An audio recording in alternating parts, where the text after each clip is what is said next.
Menteri Rangba ke Jelau Konrad ke Sangma Menta Kasi ka Arhotrek Jemang Ulalek Banjurep ya ka Jingtrei ka Badang Pentrei Banbu ya ka Oxygen Generation Plan ka Bah Civil Hospital Nongpo Hagani Kasi yu Menteri Rangba Lasanan Lang dawa meli ka Nongpo ba Meral Bonds CM ka Deputy Commissioner ka Kongros Set Mer Kurba ki Doktor Bat Kwe Kiwei Habakran Siglat Pathai Kubor Menteri Rangba Ulai Thu Bulai Yo Ru Banyamir Jingmot Bat ki Officer ka District Halo ka Jingpen Kre Banyukun yu Kunyang Covid Kamtam habaka Jingdon Kinong Pang Kala Nangkiu na Kuwei Kisngi Pat. There'll be 3 locations, Tura, Nongpo and Juwai.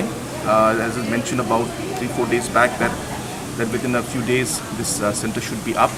So we have received the equipments that have come in and the installation is going on as we speak. Now we just need to do the internal wiring and we need to do the internal internal piping of the buildings have to be done. So that will take a bit of time. We hope and expect that by early next week, this particular plant will be functional.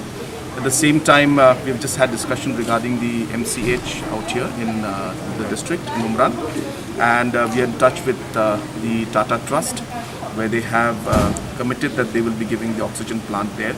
So we will be setting up another COVID base in the MCH hospital.